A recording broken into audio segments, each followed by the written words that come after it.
My name is Adam Rubin, and we are going to get started. So, if I could ask everyone to introduce yourself into the chat, and if you wouldn't mind going on mute, that would be great.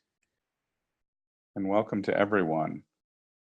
Uh, we are in the second of a three-part series on the future of educator learning. So we can put into the chat the presentation from last Monday where we looked at this idea of what is the future of educator learning. Today, we're going to look at implementing the future of educator learning. And we have a webinar in a couple of weeks that we'll tell you about to look at higher education and partnering with higher education to develop the future of educator learning. My name is Adam Rubin. I am a founder and a partner at Two Revolutions. And I am joined by my colleague, Meaghan Foster, and by Naswe Nishida from the Center for Strengthening the Teaching Profession.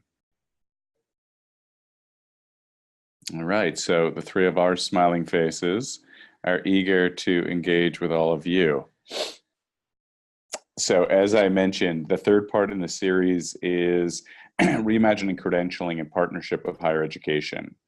And that will take place on May 9th at 3 p.m. And it's going to be a couple of us from Two Revolutions, myself and my colleague, Allie Brown. And then we're going to be presenting with Wendy Baker, who heads up graduate studies at Southern New Hampshire University. We are in a partnership with Southern New Hampshire on a really exciting new Masters in CAGS program that has launched and will be launching throughout the country. And Maria Worthen from INSTRUCTIONal will also be joining that webinar. So we're really looking forward to that and hope you're able to join us. And you can register. There's a URL at the bottom of the screen if you're interested in that webinar. Okay, so today we are going to dig deep on implementing the future of educator learning.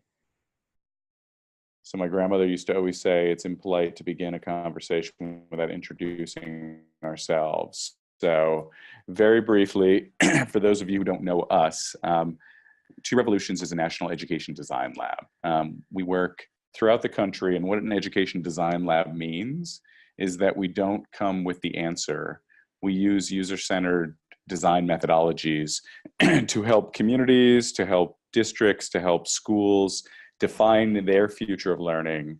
Then we help them build it and implement it.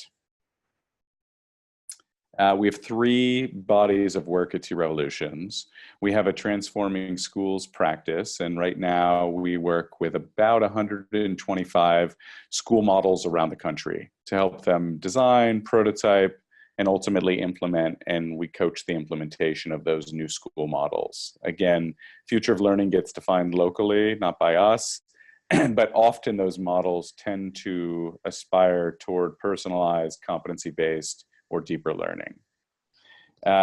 We've been at this for about 11 years, and we quickly realized that you cannot transform schools unless you are actively in partnership with whatever the context is in which you're doing that work.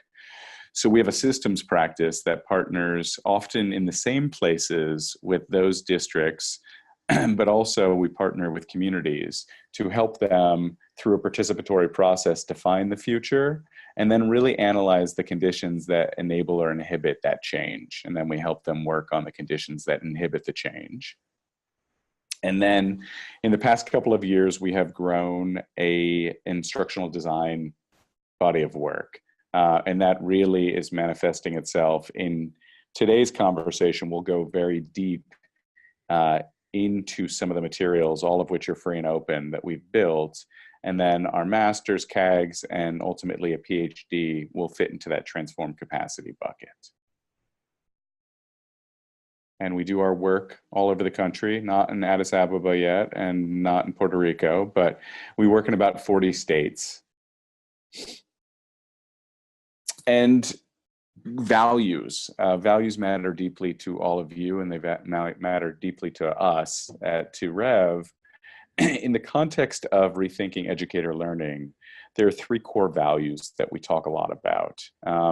One value is this idea of training versus capacity building. So we will not enter a partnership where we are asked to train people. It's not the best use of our time. It's not the best use of the work. We really strive to find relationships where we are working hand in hand with leaders from schools, leaders from districts, leaders from states, leaders from communities to co-lead the work and ultimately build their capacity to lead it and grow it. Success for us is obsolescence. This idea of a continuum of learning versus fragmented, incoherent learning. So much professional learning that we see is fragmented and incoherent. And so we believe that before there is an event, there is learning. there often are events, and then there should be learning that continues beyond that, application and learning cycles. And then finally, this value of too much learning, too much adult learning happens in isolation. So we really believe in anchoring educator learning to felt needs. Felt needs that, you know, whether I'm a teacher, whether I'm an instructional coach, whether I'm a building leader or systems leader, we all are grappling with different parts of our practice. So we need to anchor our learning to specific felt needs. So those are some core values that we bring into this conversation. Today, we are going to dig deep on a partnership and a collective strategy that we have developed, first and foremost in partnership with the Chan Zuckerberg Initiative.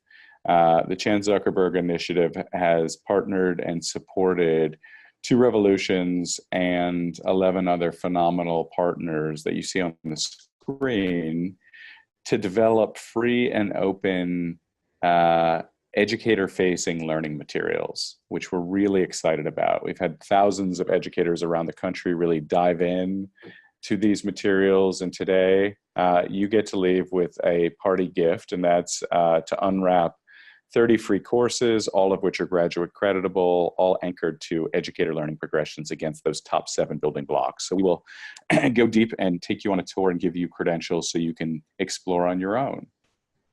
But before we go there, it's really important to kind of appreciate that content is critical, but we need to anchor the content to a broader context of how educators can learn as we look toward the future of educator learning. So our objectives. We are going to explore a framework for transforming professional learning, and we're going to introduce you to that Learn Next toolkit that can support your implementation. We have a grant program, and Naswe is one of our grantees. So you're going to learn really exciting learning from her work at the Center for Strengthening the Teaching Profession. And then we'd love for you to set a goal how you are going to be transforming professional learning in your local context.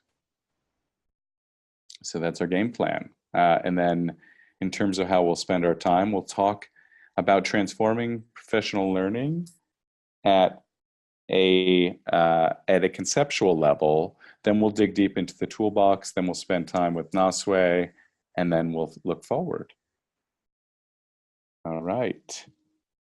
So a couple of quick tips. First of all, everyone seems to be muted.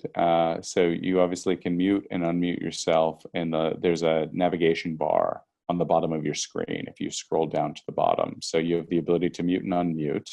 We'd appreciate it if you keep it on mute so we don't have background noise.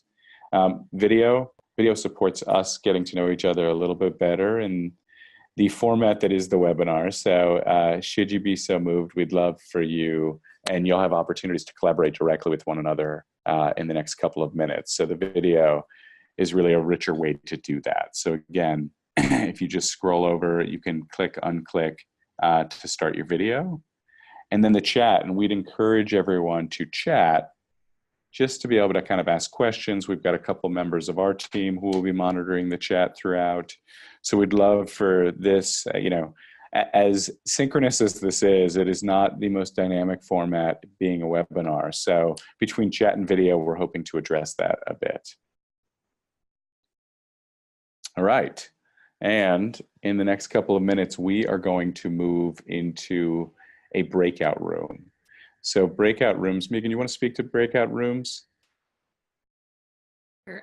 So breakout rooms allow us to replicate as much as possible what an in-person learning experience can feel like, being able to talk to others at your table, people you don't know. So we'll set you up in a few moments to join breakout rooms. And all you need to do is when you see a pop-up come on your screen saying the host is inviting you to join a breakout room, all you have to do is click the blue button that says join, and you'll be ported over into a breakout room with a small group of people. You'll then engage in a conversation, and then we can bring you automatically back in. So it's a chance to have small group conversations, even in this big webinar format. Excellent. Thank you so much. All right, so we're going to spend a few minutes outlining a conceptual framework for what does the future of professional learning look like. We talk a lot over the past decade and increasingly as a field about the future of learning, and we really want to anchor that conversation around educator, future-oriented approaches with educators. So, Meaghan is going to ground your conversation. You're going to have the chance to talk to some colleagues. So, we would love for you to think about 3 to 5 words that you hope educators in your community would use to describe their professional learning experience. So what are kind of core characteristics that you either aspire to or that you're actualizing right now? So keep that question in mind. We are going to move you to breakout rooms. So you'll have about 5 minutes to discuss with the people in your room. And sometimes it's tricky with our phone participants. So just raise a hand if you end up in a room where you don't have conversation partners, and we'll come help. You should see that sign to join a breakout room right now.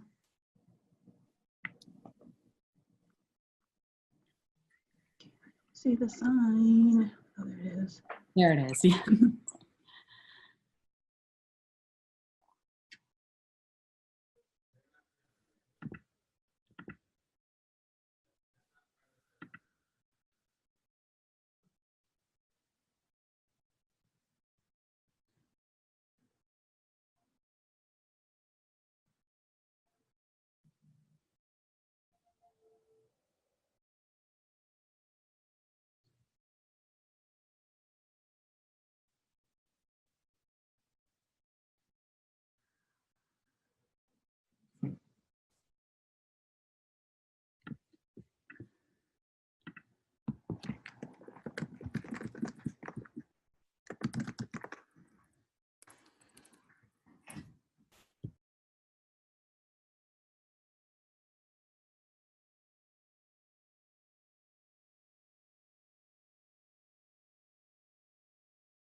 So Adam, just a heads up that I closed the breakout room, so people will be coming back in about a minute.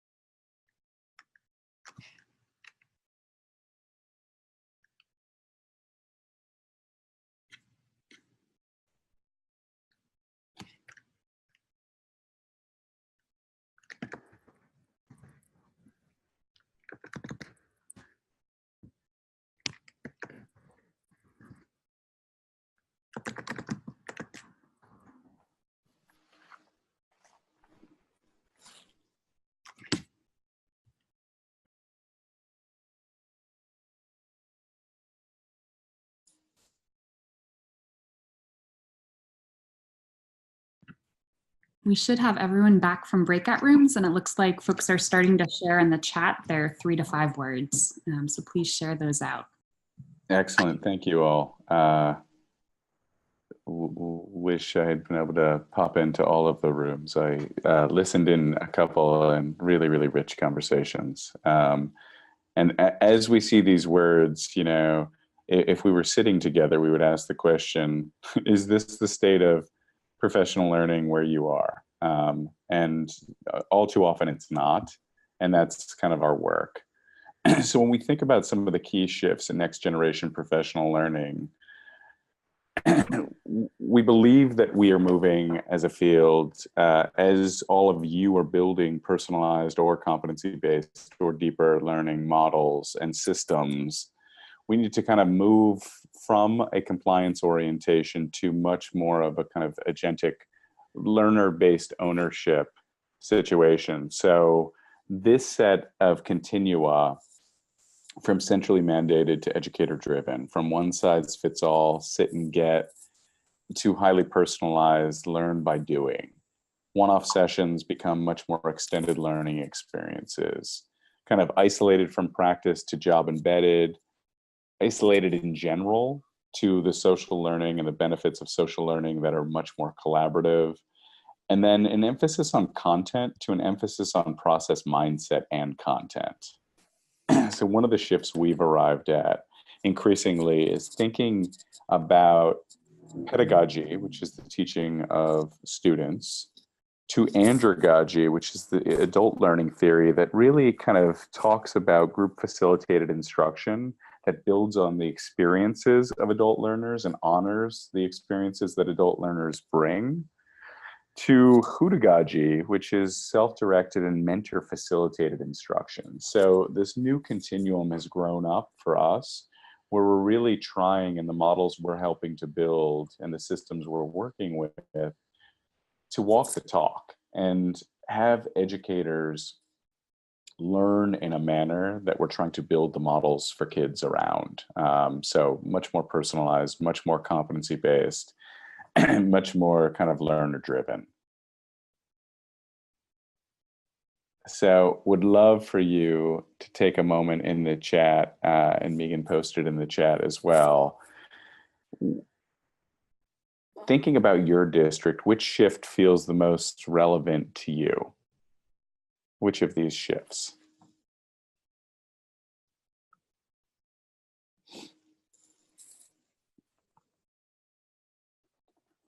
So take a minute in the chat and just eyeball these, because these continuum really make up the transition from compliance to a much more ownership-oriented approach.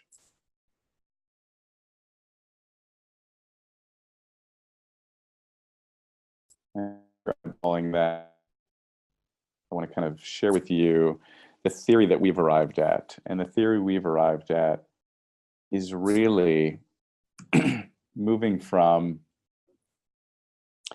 content, we deliver content. So whatever, you know, whether it's new math, whether we're going to do a session on personalized learning, which I always loved, you know, having a speaker talk to us about personalized learning, whatever the content is, traditional PD often delivers something using whatever process. Usually, unfortunately, it happens to be more sit and get, lecture oriented. And the mindset is really a compliance mindset. Will I be evaluated on this? Is this part of a core initiative that's coming from the top down in our district, in our building? So if this is traditional professional learning, we really see transformed professional learning focusing first on the process. So what are innovative processes that put the learner at the center, the adult learner at the center? And then using those innovative processes to think about mindset, because the home run here is opening up educators to want to learn. How do you intrinsically motivate them to want to engage in meaningful professional learning? And then once you have out a process that is learner driven, you're opening them up to learning. That's when the content becomes much more powerful. And we see this obviously with kids, and we need to be modeling our professional learning process and systems to be process mindset content. And this is where our first guest on the show comes in, and that is kind of a deeper dive into the Learn Next toolbox. So Meaghan, I believe I'm going to undo share for a second while you grab it. Yes, try to make the transition as seamless as possible. So we wanted to share about a free toolbox of resources that we've developed with others in the field that can help support the implementation of future of educator learning experiences. And so briefly, I'll share a quick origin story. This Learn Next work began about 1.5 years ago when we got together with 11 different organizations throughout the field and really identified a felt need that we were seeing. We looked around and we saw that there were lots of great videos on the teaching channel showing different slices of educator practice. We saw great lesson plans available, but we didn't see a lot of extended learning opportunities. And we certainly didn't see many that walked the talk of the types of experiences that we want for students. And even more so, we didn't see many for free.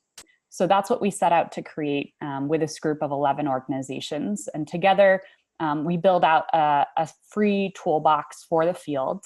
And we're currently at the point where we're inviting schools and districts and PD providers to leverage this toolkit to reimagine professional learning through cohort-based experiences. So this set of resources, Learn Next, that we built out, when you say a toolbox of resources for educators, that could look any number of ways.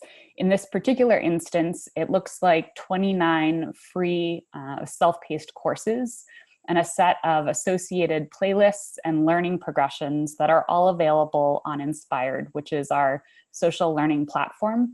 So individual educators can utilize these resources, cohorts of educators can utilize these resources. They're free and open, so districts or PD providers can take them and customize them for a particular context.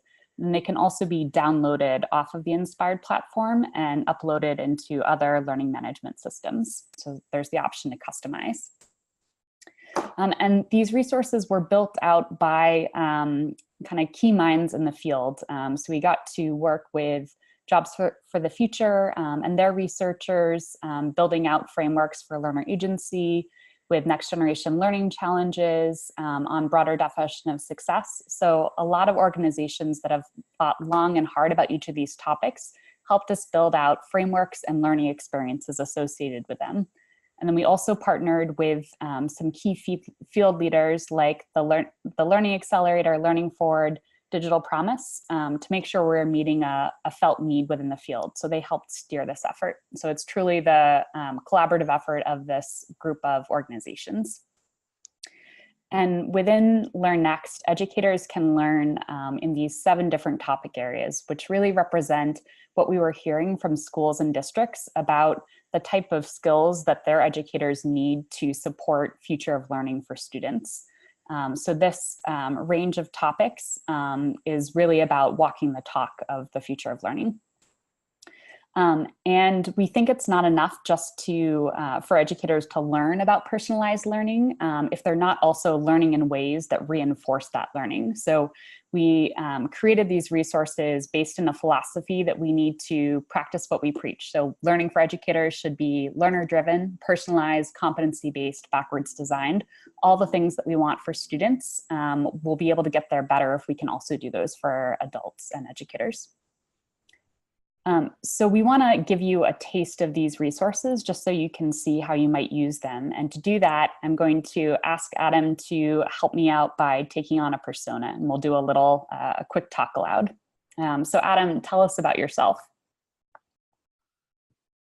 Okay, I'm a teacher, and I teach 5th grade, and I've heard a lot about blended learning, but I don't really know what it is. So I need some help getting started. Okay, great. So first thing, I'd invite you to set up a quick login to get into LearnNext. Once you set up that login, you're able to access this central portal of resources. And since you're interested in blended learning, that would fall under this tech-enabled building block. So you could come in here, and your first stop would be to make a plan for your learning.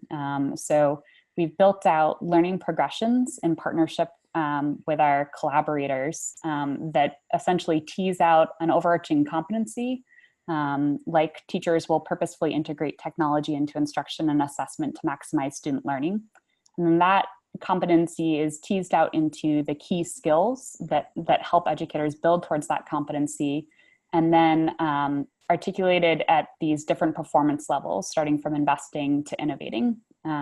So Adam, it sounds like you're new to blended learning. Do you have examples of content-specific technology tools that you use in your practice?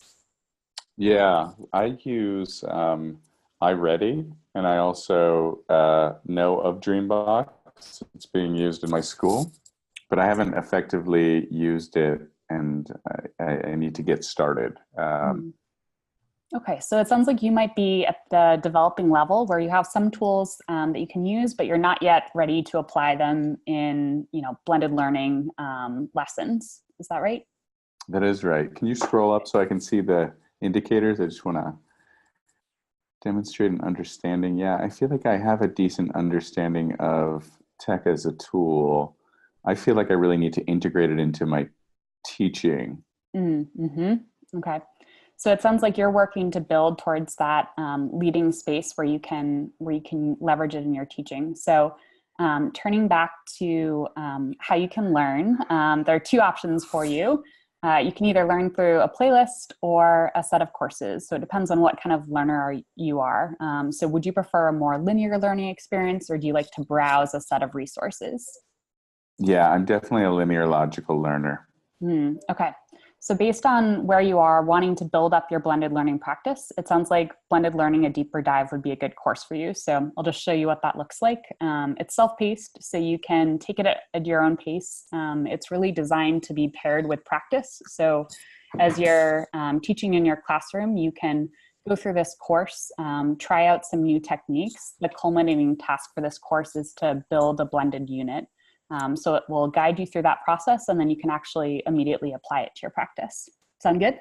Sounds great. Okay, great. So that went so well that Adam was then promoted to a role of instructional coach. So Adam, tell us about your new role as instructional coach.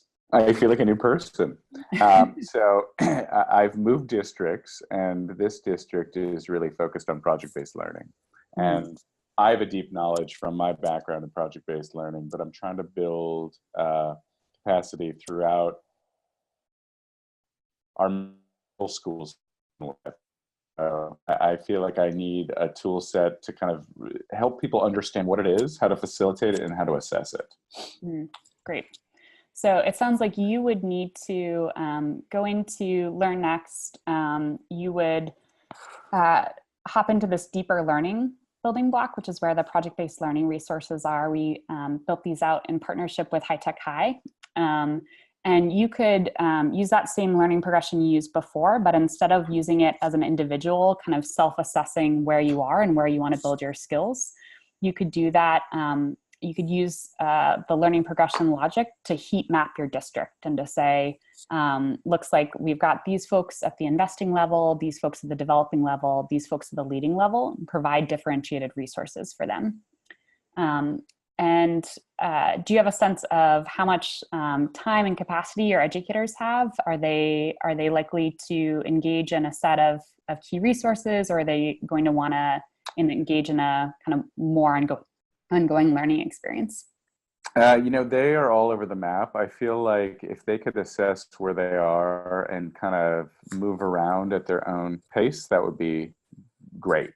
If you guys have a set of curated materials that are anchored to a diagnostic. Great. So that learning progression logic should look pretty familiar here. This playlist anchors back to that learning progression. So depending on the particular indicator an educator is working on, you can click in and see leveled resources that really align to that particular level. So if you've got a group of educators at a developing level, there are resources that are tailored to that level to advancing their practice. You've got resources available for innovators who are ready to move ahead and push forward in their practice, and for people who are just at the beginning.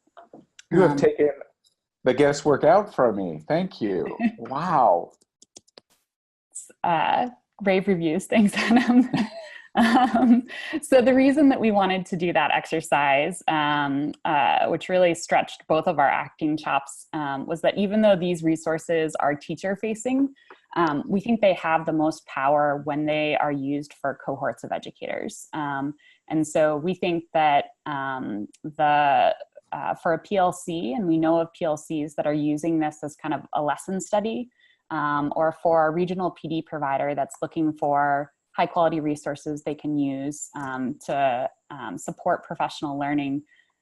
There's a lot of richness within this toolkit, and it can be used a number of different ways, either a group of educators engaging in the same learning experience, or a group of educators engaging in highly personalized learning experiences across different competencies, different levels of skill. So we wanted to share that invitation to make sure we shared sort of the different ways that this might be used.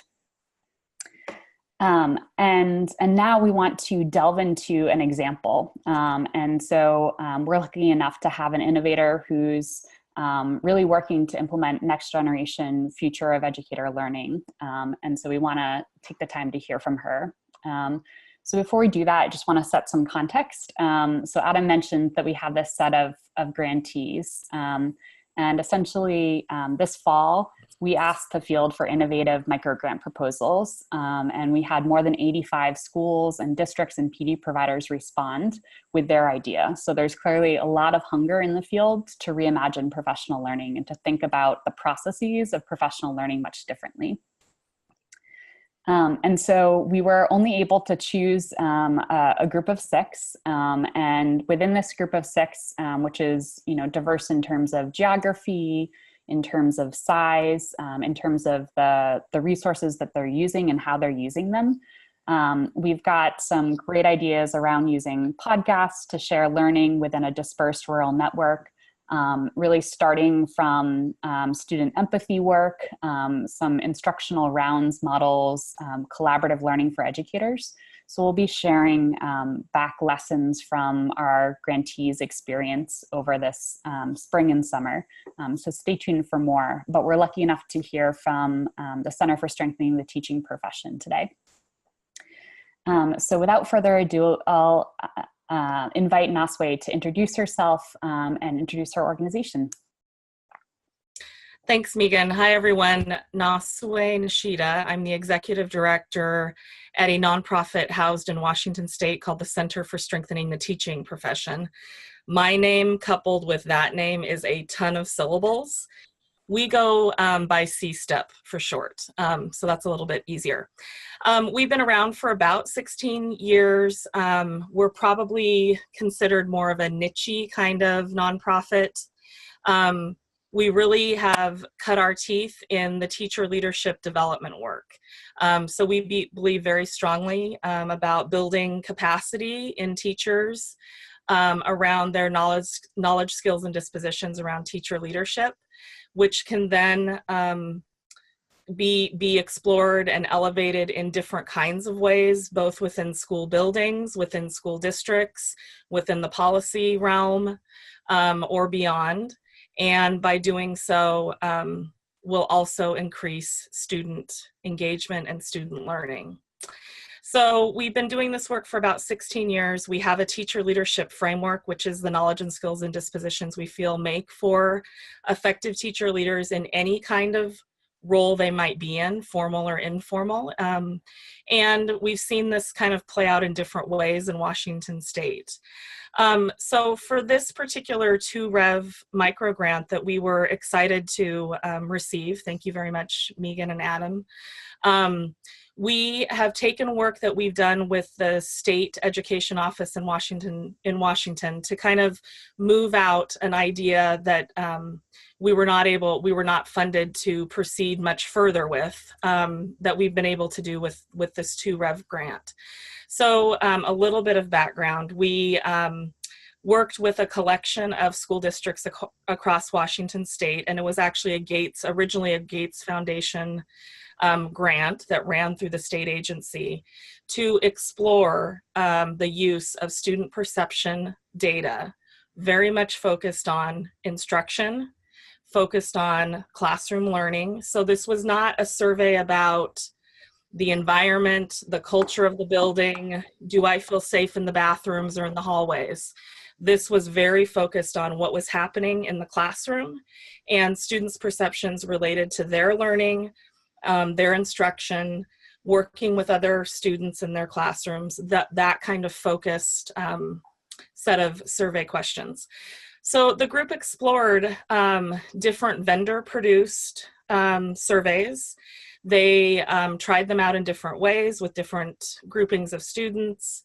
And in kind of conclusion of that 2-year exploratory project, it became very apparent that teachers have lots of opinions about what they would like for student perception items. And the state was willing to kind of take on the notion of customizing something that would be available for all teachers in Washington State. So fast forward to today, what we have are a collection of survey items really for 3rd or 4th grade to high school. Teachers can go into a platform. They can select which items they feel are most relevant to an instructional, a piece of instruction or something they're doing within the classroom, so they can kind of pick and choose what they want. That rolls up into an online survey that can be sent out to students to take anonymously, and then that information is quickly summarized and reported back to the teacher. What we found through this process of building this student perception kind of platform for teachers in Washington State was the power of student response, student feedback to the teacher's own toolkit, to their own understanding, to their own frame of mind or their own reality for what they thought their learning or their teaching and learning skill was for students. I often tell this story. We are not used to people coming together in meetings and crying, crying, not tears of joy, but really, really crying because the results that they got through student perception reports was in some places very different than what they thought they were doing. And again, it goes back to teachers have great intentions. They think what they're doing is right. And in more cases than not, many teachers felt like the feedback they got from students was much more powerful than even kind of the drop-in evaluator coming by my classroom, walking through, maybe doing my couple of observations about my evaluation for that year.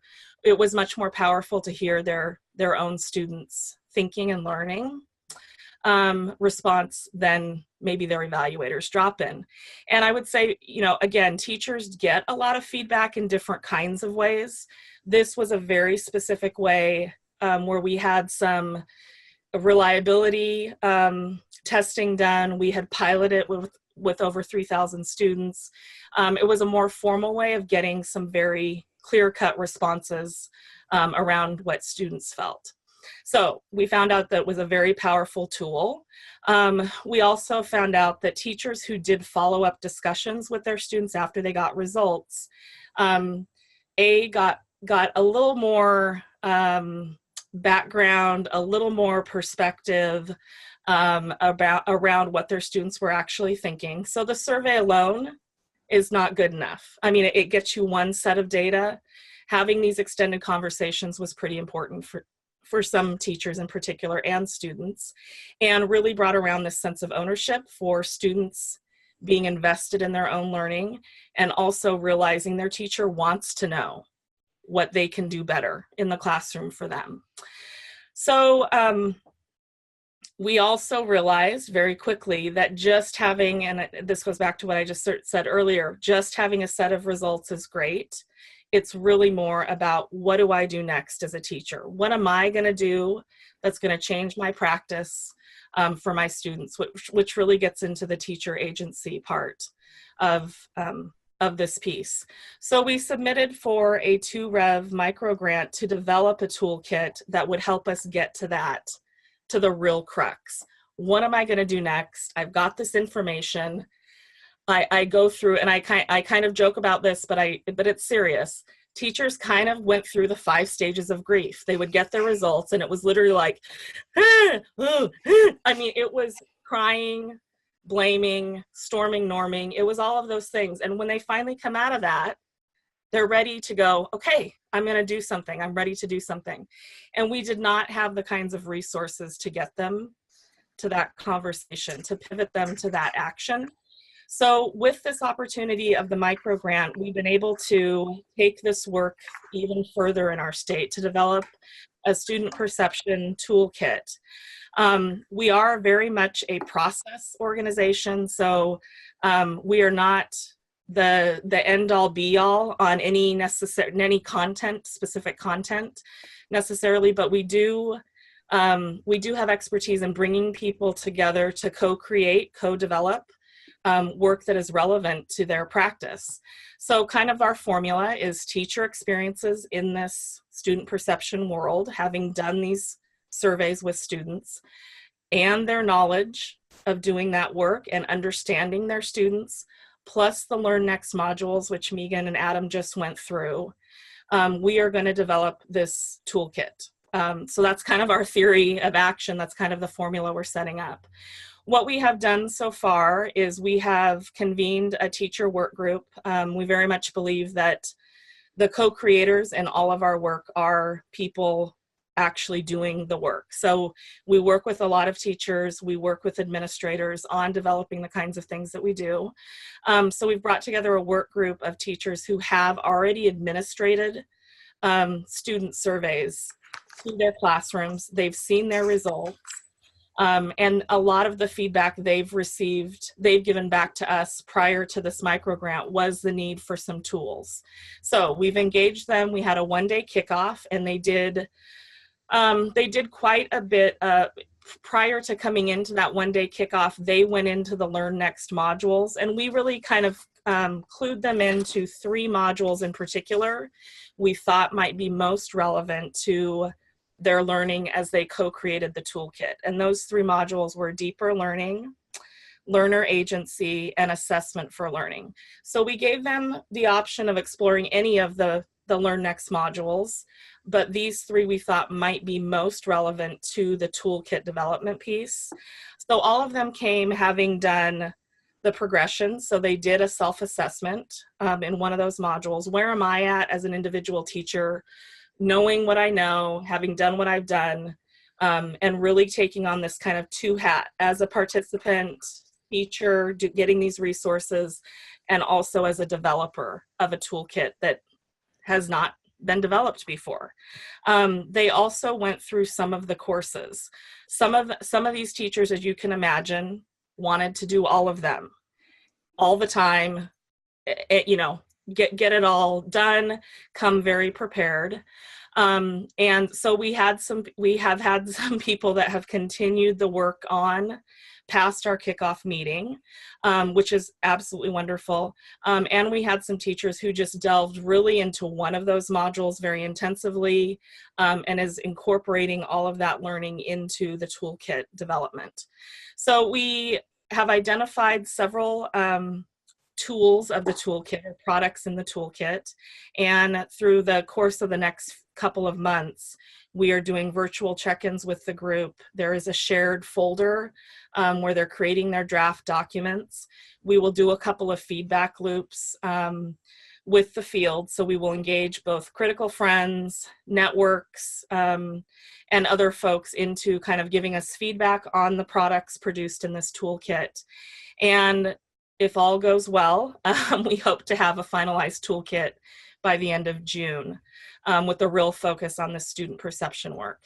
So some of the four that were really identified, they came up with a list in our kickoff meeting of, I'm not joking about this, I think there were 35 different ideas about what the toolkit could include, and a lot of excitement about the possibilities. And of course, there's me in the background going, reality, it's spring. The school year is right, the school year is kind of closing up. You've got assessments on your plate. What's the one or two things you could really bite off in a short amount of time? And what we want is for you to do those things well. So while there's a lot of ideas, we can definitely keep that running list going. What are the what are the few that you feel are critical?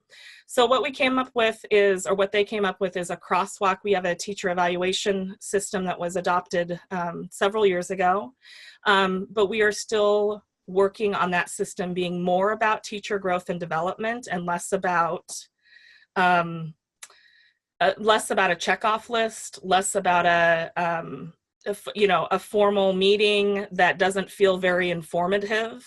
So we're still working through some of those things. So an idea of a crosswalk between the teacher evaluation criteria in Washington State and the connection to these student perception surveys to really get at the instructional frameworks that are adopted in our state was one product. Another product was this notion of a teacher peer support process. And that one is really focused on a step-by-step process to take the instructional frameworks that teachers have adopted in their district and run them through opportunities to look at focused goal setting, implementation, and reflection, utilizing the student perceptions as a data point. And then they kind of came up with this what next set of resources, kind of a riff off of the Learn Next resources, which would be a quick reference sheet of practical strategies that could be used as kind of a post-survey reflection with students around areas of growth, areas of concern within the classroom for the teacher. And then lastly, student perception results guide, which is kind of a pivot off of the What Next resources that really look at how can I look at my results and improve my practice. So a little more about some direct connection to resources that might get a teacher more focused in a particular area of need.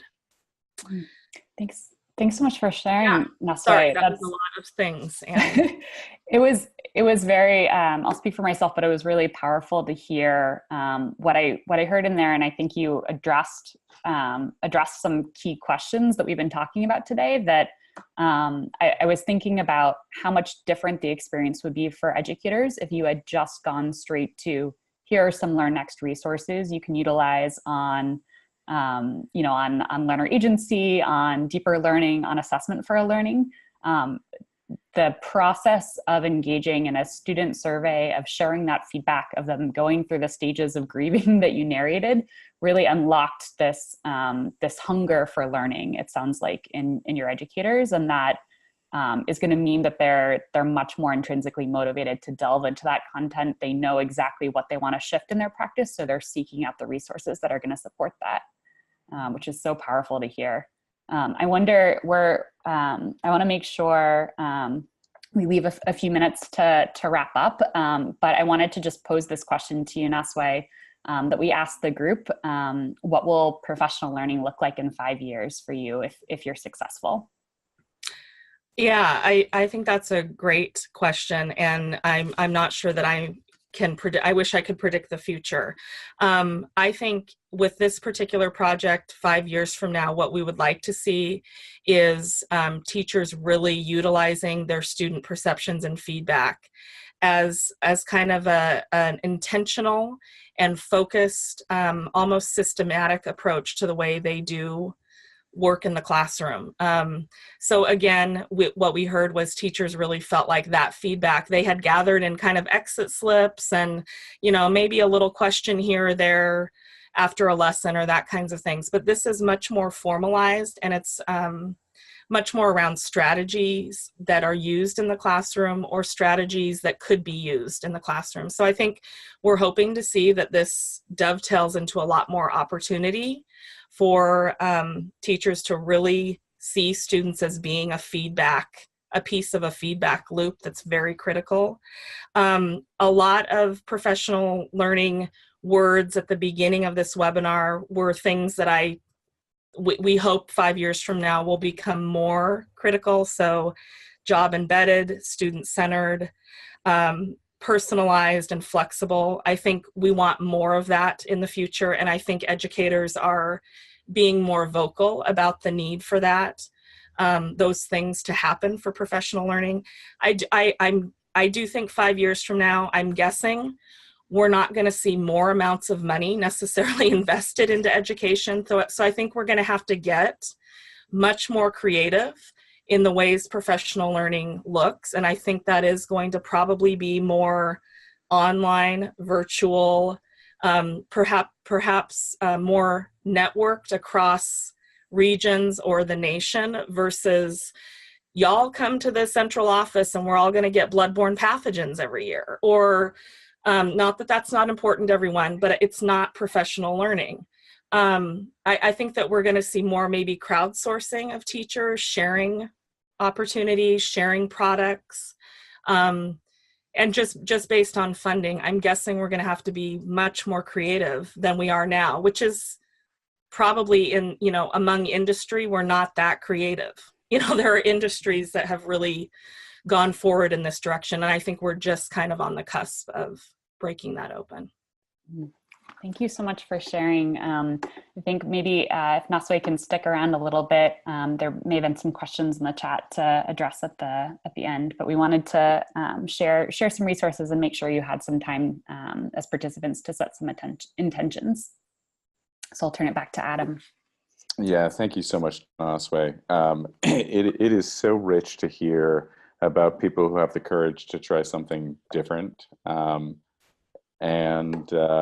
We just can't get to the new models using the old, using old wine in old bottles will not work. And we're seeing that in our practice all over the place. So I would encourage folks to kind of set some intention for themselves. Again, I will say this, which is a little heretical on a webinar, but this is a challenging format because would love to engage with all of you to really build something together. But would encourage you for our bit as social learners in the chat, but definitely for your benefit. What is one intention you take from this conversation to rethink your vision and your actualization of professional learning to support the kind of shifts you're aiming at for kids? So I would encourage you to do that. And then a following slide just has some URLs for all of you. So while you're scribbling your notes, we wanted to make sure that, and we put this in the chat a little bit earlier, but all of these really rich free and open resources, tools, etc., are accessible through the URL. We put it in the chat and it's on the screen now, getinspired.2revolutions.net. As Meaghan said, and really important for everyone to hear, A, all of it's free.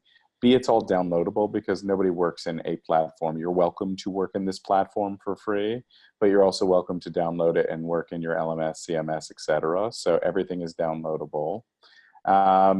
There is a community of practice where we've got folks who are interested in this conversation, and we're doing kind of regular webinars with our LearnNext partners, with our grantees. So if this is interesting to kind of get stories of inspiration, you can sign in to a collaborative group in the Inspired platform once you log in to kind of stay tuned to new and interesting learning coming out of this community of practice. And then you can follow the grantee stories on Twitter and through hashtag LearnNext. So I want to thank again, Naswe, Meaghan, thank you so much for setting this up.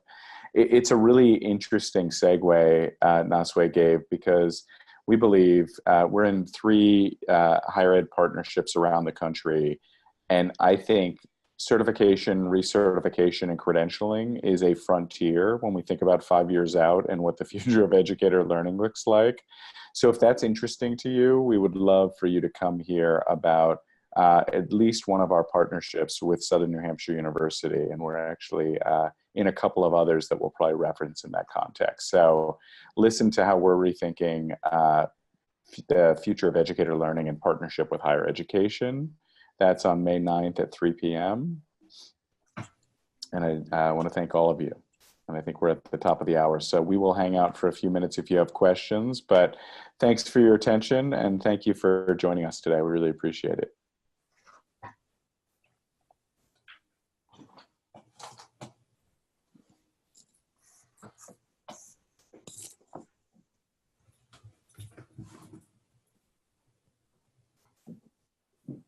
Are we able to ask questions right now? Please. Absolutely.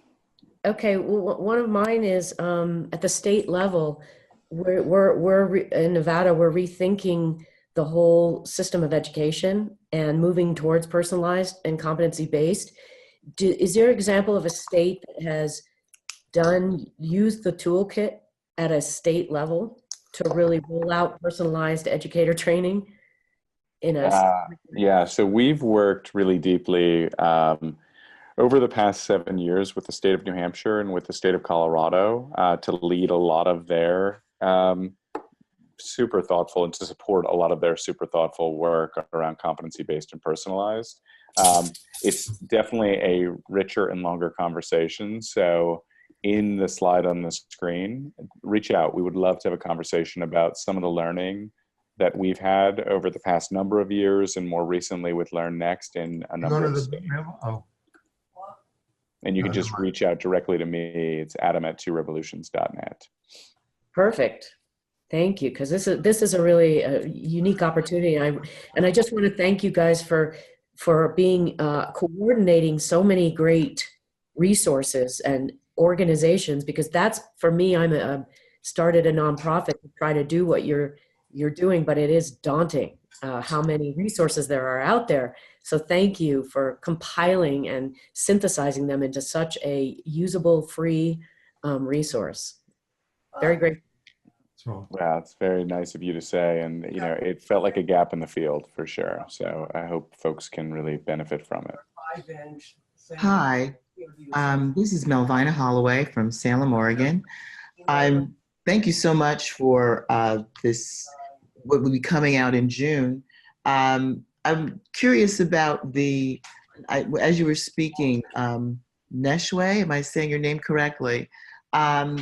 How you created the space and for the nurturing environment for professionals to take in the student perspectives as a group agreement, an organizational agreement. How is that structured and to impact the change that the individuals want to see without feeling threatened? Mm-hmm. How did you work with that? Yeah, that's a great question. And Malvina, since you're a West Coaster, kind of a Northwest person, you might understand that our process and culture here is slow and steady.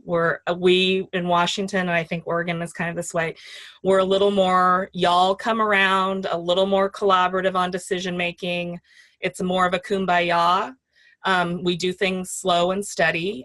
So we are not really a top-down state. So I would say there's an advantage to that in that we had 2 years to explore student perception both vendors and items, and we had lots of opportunity to work with educators in the 8 districts to say, this is low stakes, folks. We're just testing this stuff out. We're just going to see.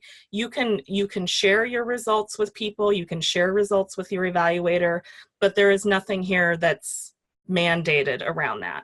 So I would say in general, just having a 2-year kind of the freedom to explore that work created a very much a culture of safety, trust, and then from there we have kind of rolled it out in waves around how we communicate about this. I would also say there is an advantage to us being an independent kind of third party from the state agency. We are not connected to what may be perceived as the state.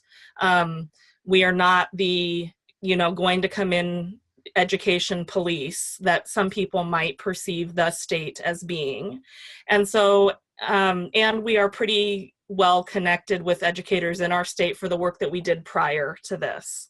So I would just say in general, the state kind of sat back and said, okay, C-STEP, take this on, do it in your way, which is very collaborative and come together. And I think that all of those pieces kind of fell together in a nice way. We definitely were focused and intentional about doing it, but it actually worked. I mean, sometimes these things don't always work as planned. And in this case, it appears that it has worked. We're still working on some things. In fact, we did learn some things. We would like teachers to use this as a data point in their evaluations, but that takes trust and courage to share that data with an evaluator.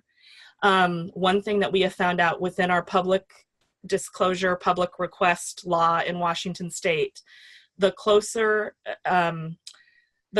the data point is to a teacher's evaluation. So if a teacher can share that data with the principal as a data point around their evaluation in some way, it is protected from the public request law in our state.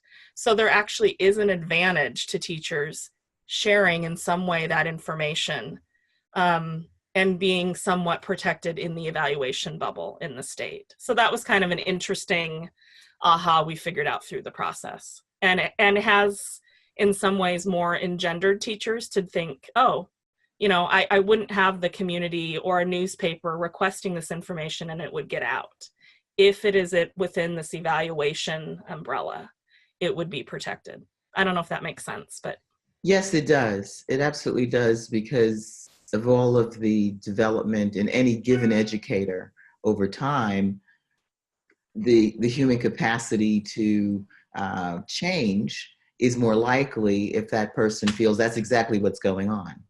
Yeah, that the conditions are set up to really create that. Yeah, that's very helpful. Thank you. Hi, this is Pat Fitzsimmons from Vermont. Hi, Adam. Hi, Pat.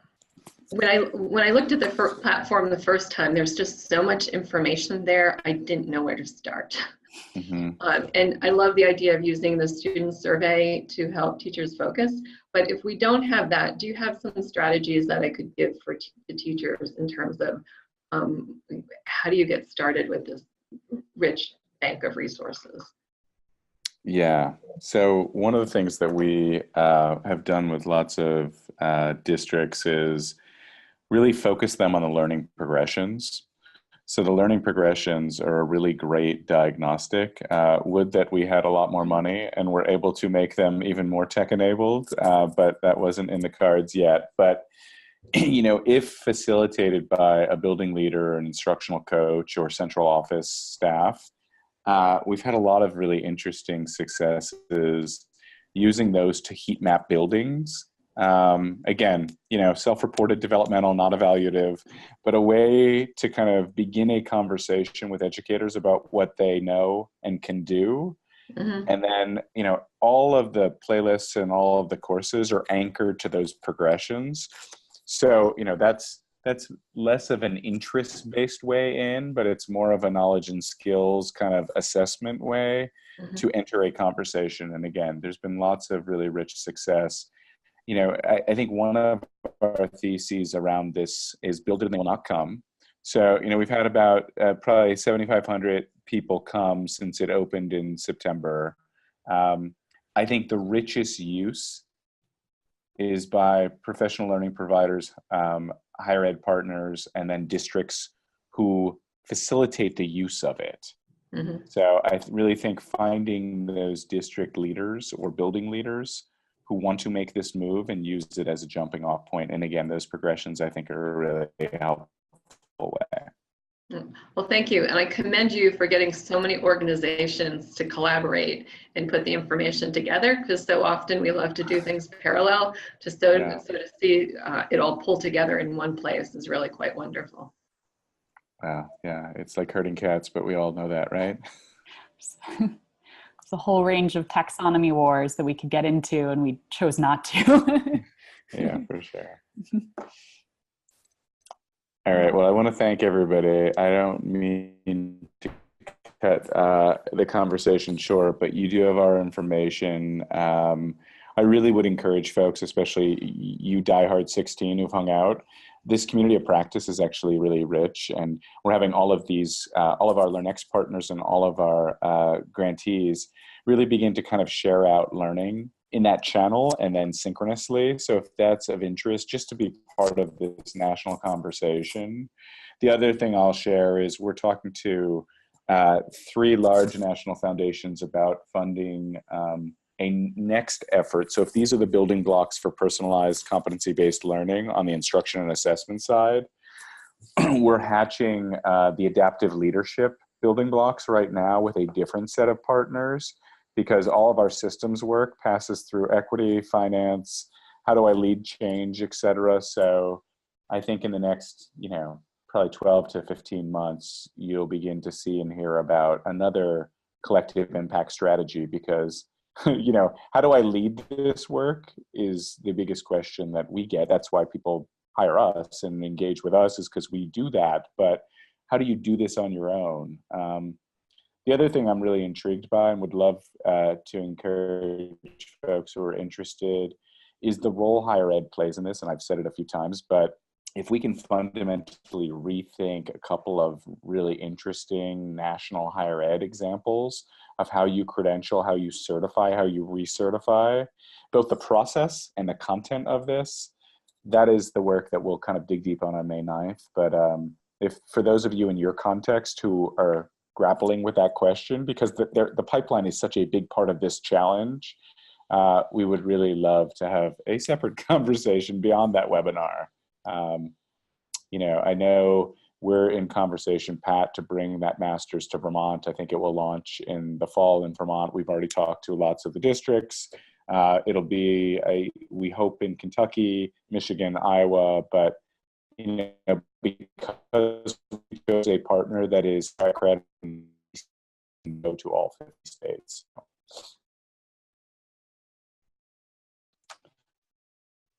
All right. Thank you all very much. Thank you.